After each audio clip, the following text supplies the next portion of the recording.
क्या हो जब आपने कोई अपराध किया हो और आपको उसका खामियाजा भुगतना ना पड़े। क्या ऐसी जगह में आप अपराध करने से रोक पाएंगे अपने आप को? तो हेलो दोस्तों, कैसे हैं आप लोग। आज मैं 2023 में रिलीज हुई इन्फिनिटी पूल मूवी को एक्सप्लेन करने जा रहा हूँ। मूवी की शुरुआत होती है एक होटल के बेडरूम से, जिसमें हस्बैंड और वाइफ को दिखाया जाता है। हस्बैंड जिसका नाम जेम्स है और वाइफ जिसका नाम एम है। उसके बाद जेम्स और एम रूम से निकल के ब्रेकफास्ट करने जाते हैं और एम डिमांड करती है एक बोट टूर में चलने को। जेम्स मना कर देता है। एम कहती है मैं अकेले चले जाऊं, तो वो हाँ कर देता है। फिर एक बीच में एक लड़की जिसका नाम गैबी है, वो जेम्स फॉस्टर से मिलती है और कहती है आप जेम्स हो ना, आपकी बुक मैंने पढ़ी थी, मुझे अच्छी लगी। और गैबी अपने हस्बैंड एल्बन से मिलवाती है और रात के डिनर के लिए जेम्स को इनवाइट करती है। रात के डिनर में जेम्स और एम साथ में जाते हैं और एल्बन और गैबी के साथ डिनर करते हैं और ऐसे ही बातें होती रहती है। तो एल्बन पूछता है जेम्स से तुम्हारी बुक की कितनी कॉपी बिक चुकी है? तो जेम्स कहता है ज्यादा नहीं, मैं सक्सेसफुल राइटर नहीं हूँ। तो एल्बन पूछता है तो फिर खर्चा कैसे चलता है? तो फिर एम कहती है जेम्स ने एक अमीर लड़की से शादी की है। दोनों कपल एक कार रेंट करके रिजॉर्ट के बाहर घूमने जाते हैं। रिजॉर्ट के बाहर फॉरेनर्स को घूमना मना था, बट वो चले जाते हैं और एक बीच के किनारे पिकनिक एंजॉय करते हैं। जेम्स उठ के किनारे जाता है। उसी समय गैबी आके वहाँ जेम्स को हैंड जॉब देती है। रात हो जाती है और सभी नींद में रहते हैं। तो जेम्स कार ड्राइव करता है और रास्ते में कार के आगे की हेडलाइट बंद चालू होती रहती है। उसी समय एक आदमी कार के सामने आ जाता है और एक्सीडेंट हो जाता है और वो सब उसको वहीं छोड़ के वापस रिजॉर्ट आ जाते हैं। जेम्स और एम अपने रूम में सोते रहते हैं। सुबह पुलिस जेम्स और एम को उठा के ले जाती है। एक डिटेक्टिव जिसका नाम थ्रेस है,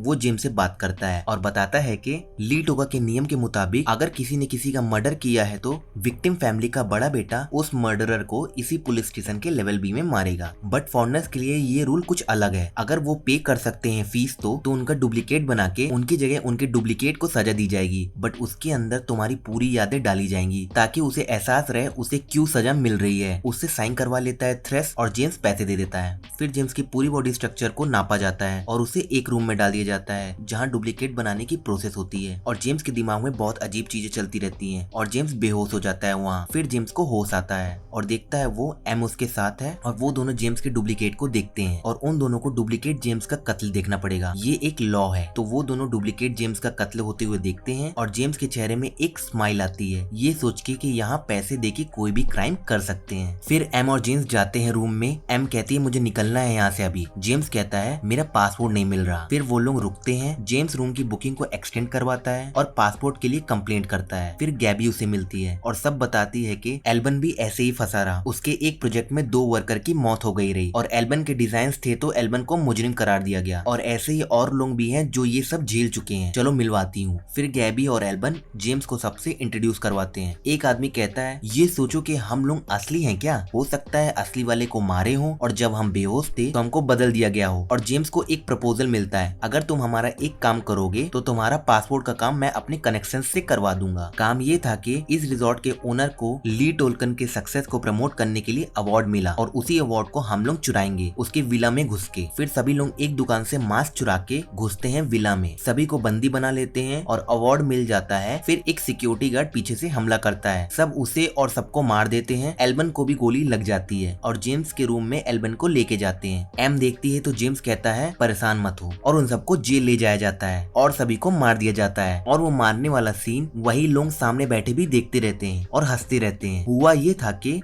उन सबके डुप्लीकेट को फिर बनाया जाता है और उन्हें मार दिया जाता है। फिर जेम्स रूम जाता है। एम जाती रहती है वापस मेलबॉर्न और फिर जेम्स गैबी से मिलता है और गैबी एक ड्रग स्मेल करवाती है उसे। इतना नशा होता है, गैबी, जेम्स, एल्बन और सभी मिलके ग्रुप सेक्स करते हैं नशे में। फिर एक आदमी कहता है जेम्स तुम्हारा पासपोर्ट का काम डिटेक्टिव थ्रेस ने रोका हुआ है, उसको सबक सिखाते हैं चल के। वो एक आदमी को किडनैप करके लाते हैं। जेम्स उसे खूब मारता है। गैबी चेहरे से कपड़ा हटा देती है तो जेम्स को पता लगता है कि ये डिटेक्टिव थ्रेस नहीं उसका ही डुप्लीकेट है। वो वहाँ से रूम में चला जाता है। गैबी आके कहती है हमने मजाक किया था, डिटेक्टिव थ्रेस को पैसे देके तुम्हारा डुप्लीकेट बनवाया था ताकि तुम्हारे साथ प्रैंक कर सके। और कहती है क्यों ना मैं तुम्हारे डुप्लीकेट को ले आती हूँ और तुम दोनों मिलकर मेरे साथ सेक्स करना। जेम्स फिर वॉशरूम जाता है और बेसिन के नीचे से अपना पासपोर्ट निकालता है जो कि वो छुपाए रहता है। दूसरे दिन एयरपोर्ट की तरफ निकलता है बट वो लोग उसके बस का पीछा करके बस रुकवा देते हैं और जेम्स को उतरवा लेते हैं। और गैबी फिर सब बताती है तुम्हारी बुक मैंने नहीं पढ़ी, इतनी गंदी किताब कौन पढ़ता, वो तो तुम्हारे साथ मजे करना था कि हमारी ट्रिप में हमको एक बकरा मिल जाए इंजॉय करने के लिए। गैबी उसकी बहुत बेइज्जती करती है। फिर जेम्स मौका पाके गैबी के ऊपर झपटता है और भाग निकलता है। वहाँ से गैबी गैबी गोलियां चलाती है और जेम्स के पैर में लग जाती है। जेम्स एक खेत में जाके गिर जाता है। वहाँ एक औरत और एक लड़की उसे उठा के ले जाते हैं अंदर। ये वही लड़की का घर रहता है जिसके पापा को जेम्स ने कार से उड़ाया था। जेम्स को उसी का लड़का दिखता है और आके जेम्स का गला दबाने लगता है, बट वो एक सपना था और सपने में उसके बहुत सी चीजें चलती हैं। फिर उसको होश आता है और वो बाहर आता है घर के, तो देखता है वही लोग सब खड़े थे बाहर और उससे उसके डुप्लीकेट को मारने के लिए कहते हैं। वो मना कर देता है और जेम्स के ऊपर उसका डुप्लीकेट झपटता है, काटने लगता है जेम्स को। फिर जेम्स अपने डुप्लीकेट के सर में मार मार के उसका सर फोड़ देता है। फिर जेम्स बैठ जाता है। गैबी उसे आके सहारा देती है और अपना स्तनपान करवाती है उसे।